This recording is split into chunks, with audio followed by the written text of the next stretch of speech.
So it looked like you were using a lot of American examples. Mm-hmm. Has there been any sort of progress in this with like Japanese manga or any other kinds of comic or graphic novels?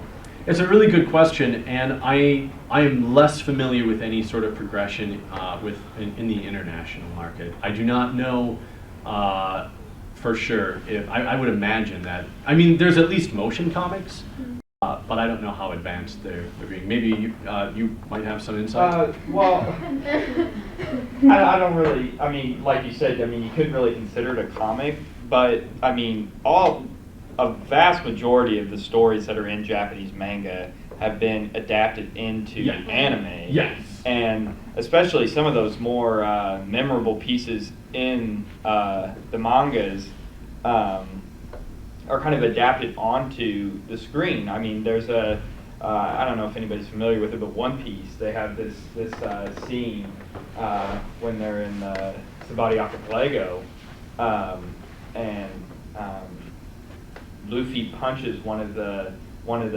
kings there, and it kind of the whole scene goes still, and it's black and white, and I mean just the whole animation style changes, and I mean it just one of those parts in the anime when you're just like, whoa.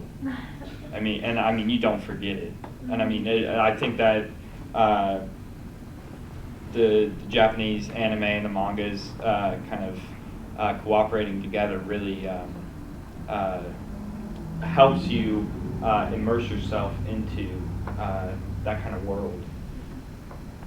Yeah, you're right. I mean, there are certainly a lot of film adaptations to the animes, but the difference, of course, is that the reader, the textual interaction is going to be very different, obviously, in that than the kind of thing that we're talking about tonight. But Brittany, I don't know of any specific examples, unfortunately. I'm curious about some of the debates within the field with which you might be familiar about some of the politics of this. You know, twofold really. One being that comics as a form, you know, going back as we define comics now to the Great Depression in the 1930s, the birth of the American comics industry, started off as something very populist. It was the cheapest form of literature that you could buy on pulp, and it started off on that level. And as it advances into new media and dependent upon technology, I mean, this gets into the digital divide question. How does the function of comics shift from something that was very populist and for anybody, quote unquote, for a nickel or a penny or whatever, to something that now requires a certain socioeconomic class to access? No, I think that's a really good question, and I think that the field, and as a comic scholar, the way we would answer it is there started becoming a shift in who comics were designed for in the late 1960s. Now, there were still comics being produced for kids, for sure, but you started to see increases in comic book prices where kids really couldn't buy them really quite readily anymore, and the themes were becoming substantially more adult as well.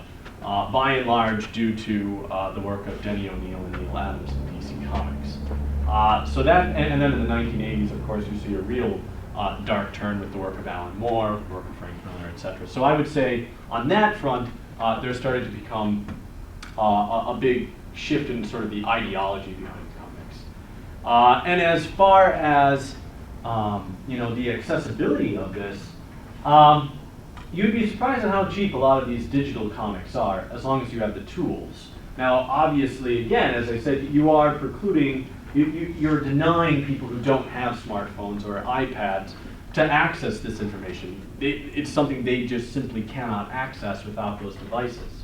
But so many people now have those devices, and then you can buy them very cheaply through, Google Play or through any sort of app store, where it hasn't shifted it nearly as much as you would think. Granted, it's come a long way from the pulps.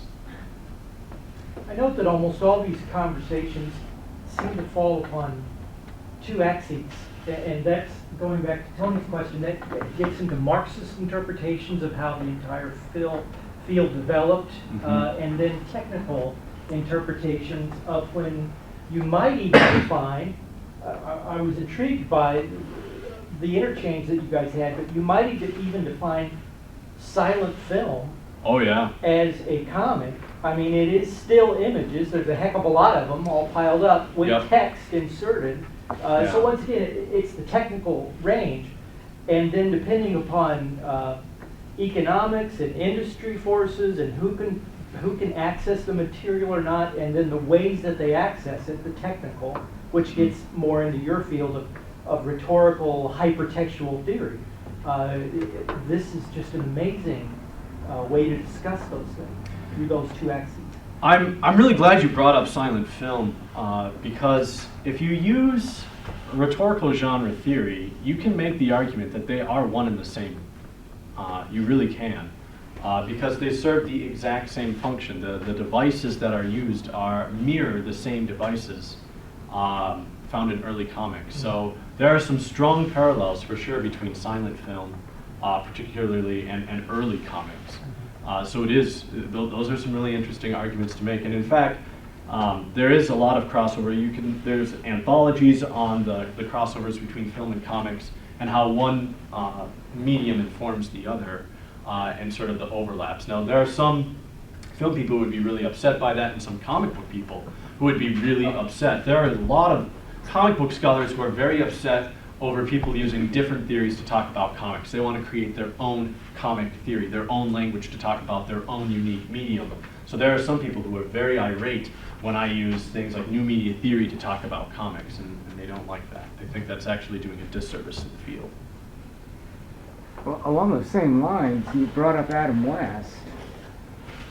I'm thinking bam, pow, biff. And the horn clashes right on the screen there. Mm-hmm. And when you just brought up silent film, I'm thinking, wow, that's like the comic on the screen with the onomatopoeia. Yeah, absolutely. You know, I think in many ways the camp of the 1960s Batman is rooted very much so in some earlier forms of nostalgia for those older films and older kinds of medium. By the way, just released on DVD and Blu-ray. Yes! Just recently. You can get all 4 seasons for the incredibly low price of $140 or something like that. Perhaps to stray from the more nostalgic comparisons to film and the old Adam West, I like that when he asked his first question, he also brought up how it's similar to video games, how it may be different, and I don't know if any of you are familiar with the ergodic literature and how it compares to video game design, but video game design has a very broad definition of goal, whereas a narrative, you're just reaching the end of a story. And I think in the future, as you see the comics that are being modified to look more dynamic, come closer to what a video game feels like, it's going to bridge that gap, but I don't feel like you can cross that with the still picture, one-person storyline, even choose your own adventure into something that's so massive as a video game. Mm-hmm. You know, you can fit a video game on a disc, and I'm sure you could fit a choose your own adventure comic book on a disc, but there's something in the player interaction that when you redefine a comic, it's something about it still going to remain a comic. I'm not quite sure where I was going. I think that there's a major difference in like reader agency or participant agency. Mm-hmm. Like a video game really depends on the player to move the narrative forward, but a comic, like you can keep turning the pages and keep scrolling, I suppose, and still reach the end. And in a video game, like you really have to make those conscious choices in order to progress the story. But I would actually argue that the two are becoming more similar. You were talking about comics becoming more interactive and user having more input. I mean, in video games, the end is still the end. You only there's a predetermined number of things that you can do depending on your actions. And it sounds like the digital comic stuff in your theory moves a little more toward that, beyond the choose your own adventure thing, which a video game really is, a choose your own adventure. But I would say that one of the other aspects of my question, brought up specifically by the disrobing part of that thing, is, well, as video games become more open world and more dependent upon creating your own avatar and that malleability, it opens up to a lot more viewers. Even new media comics still fall into that same trap that the debate is still ongoing in print comics of the male gaze and the assumption that the reader is male and heterosexual. And so you see that crossing over now, as that was a perfect example of that. The example is that you are a heterosexual male participating in the primary reader. A lot of video games now are going in the direction of being a lot more open world, although there's still lots of gender debate in video games, where you create your own avatar, you craft your own avatar, and you can navigate the story based on who you want to be and who you are, as opposed to the locked-in assumptions based on gender, especially in comic books or even media comic books. Yeah, no, I mean, that's a good point. I mean, obviously there are some, if you look at the DC multiverse, the DC squared multiverse, you can still choose a character, but it's still the artwork, the rendition of it, the creation of the world is, you're right, very much so coming from the target age group. I mean, the bulk of DC Comics audience is males, heterosexual males between 18 and 27.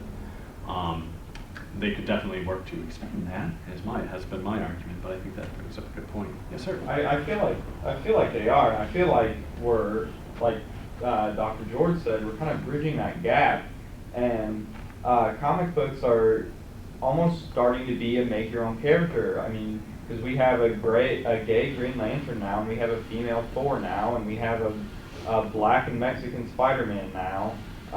The demographic is changing, and I feel like it's up to that demographic to choose who their hero is, and I feel like what Dr. George said, we're kind of bridging the gap as to choosing what we want to happen in those comic books or video games, and I mean the comic books that you're able to choose what happens is already greatly prevalent in video games. There's an excellent SpiderMan game where you can either choose to be good or choose to don the Venom suit forever.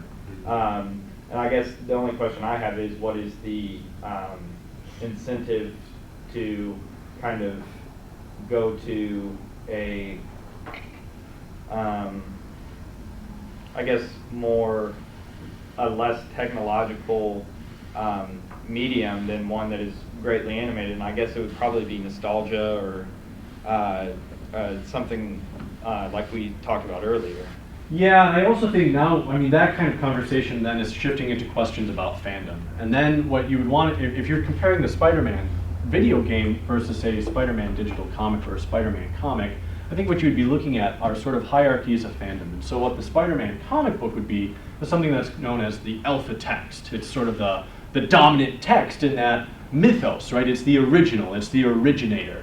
And that's where a lot of fans then will feel like there's the most cachet still. That's still canon. That's still, in fan circles, you need to know what's going on in the comic book first and foremost. And then the other texts become ancillary texts. And then they sort of shift down on a hierarchy. So I think that would be the answer to that question, is people still want to know what's going on in the alpha texts. Okay. And I think comic books, in terms of fandom sort of studies, people will tend to clamor towards the alpha dominant text.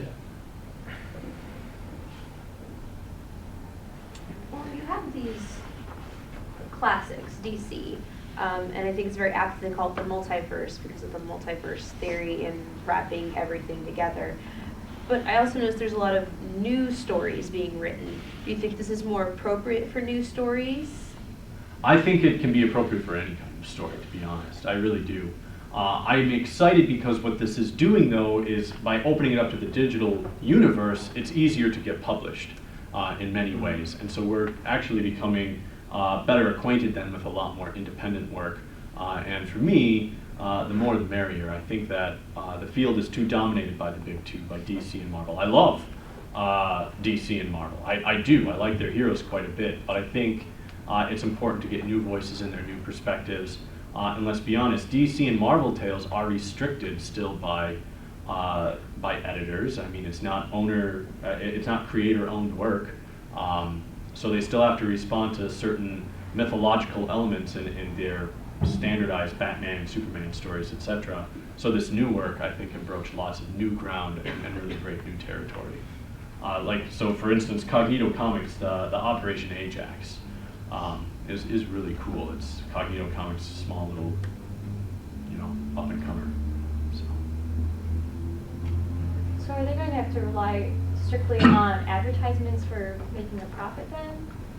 Yeah, I mean, pretty much advertisements, and then also, I mean, again, there is a cost to download and whatnot, but it is pretty minimal. Once you have the equipment, it doesn't cost a whole lot to make these digital comics. You just need the software platforms to produce it. Jeff, this might not be something you really thought about, but as I'm listening, I'm thinking about educational value. Yeah. That surprises you, probably. Stunned. One of the things I'm interested in, as you know, with graphic novels, with comics, is educational value. How do we use these things to get kids thinking about the ways in which we read and we interact with texts? So obviously, this changes everything. And so texts like this, the new media texts, are these at this point for reading pleasure only, or do you feel like there's some pedagogical value in there as well? Because it's been interesting enough to get kids to think differently from that normal top to bottom, left to right. Getting them to bounce back and forth between panels, and now we're looking at adding an additional layer of depth, movement, sound, and some of these things to it, which can be beneficial and confounding at the same time. No, I think there are some pedagogical implications. Certainly there's not been as much done with digital comics in terms of use in sort of an educational setting, but certainly in terms of digital literacy and as a digital literacy sponsor, because oftentimes comic books are talked about as a traditional literacy sponsor, as an ability to get kids to read and write, and now it's being talked about as a multimodal literacy sponsor to get kids used to navigating the ever-prevalent word and image. But now we're talking about a digital literacy, which is functional literacy. Can you get the digital comic to actually run and play? And then critical literacy. What choices are you making to tell the narrative and to sort of traverse through the narrative? So it can definitely be a digital literacy sponsor as well, I would say. That's the immediate thought that comes to mind in terms of pedagogical value. That all sounds quite useful and practical. I think as well that beyond literacy and rhetorical education, things like, and as Raul brought up, video games and these kinds of narratives can also be used as ethical education. The choosing which path to take, in certain video games and things like that, now the technology has advanced to the point where it has ramifications all the way down the story based on the choices you make early. It's not just the old choose your own adventure where turn to page 72 if you want to do this. Now certain choices that you can make in a narrative can change the very outcome of the game or of those things, and those can be interesting tools to teach ethical dilemmas and ethical choices and the ramifications of those. So there's that opportunity as well. Absolutely. I'm also interested too as a writer in the ways that this will change the way that people think about telling stories. We think about as teachers, part of our goal is getting people to write, and writing is a lot of times a very sort of structured, straight narrative, but a lot of these stories are, choose your own adventure. You're thinking on multiple levels in multiple ways, and that changes the way that you think about writing and the way that you put together writing and the way that you plan writing, and that's really interesting too. Or even the way students think about perspective, because the first thing that came to mind when you showed us CIA Operation Ajax was the core of social studies teaching anymore is document-based questions, where they look at original documents such as the Declaration of Independence and all of that, and then they have to answer a question pulling information from all of those. And I'm watching this comic bring in all these documents that, classified, unclassified, true or not, it gets those students immersed in that story, whereas just giving them Declaration of Independence, telling them what it is, may not mean as much to them. So seeing it from a narrative perspective and knowing that this is, possibly true, would help a lot. Trying to room full of English majors. As an English teacher, I'm trying to work with my students in bridging the gap between all of their content areas, and we're doing a synthesis paper where they understand now that they're pulling in different information and putting it out into one thing. They do the same thing in social studies where they get their documents and they have one question, base it on, and make a paper. So bringing in multiple things from a different perspective, I think is very important in Middle East pedagogy. Absolutely. I think the most important question of the night would have to be Iron Man or Batman. Thanks. It's not even Hey. Thanks. I'm kidding. Of course. Wait, isn't the question supposed to be Superman or Batman? It's still Well, Batman. Well, yeah. Unless he suddenly dies of Anybody a with heart Batman, attack. Batman is the answer. That's correct. There you go. That's correct. I mean, unless he suddenly dies of a heart attack in the middle of the fight, I mean, what are the chances of that? Which is what happens in Dark Knight. He dies. Dies. Well, that's exactly it. It's always dies. Well, I mean, I've always thought that Batman has one unwritten superpower, along with the Joker, and that is they just can't die. I mean, it's an unwritten superpower, but he's got, I mean, it is, there's evidence out of every comic that he has died in, he's come back to life. That is correct. And Yes. big comics never Very die confident. either. That's right. Thank you all very much for coming and for the delightful conversation. I appreciate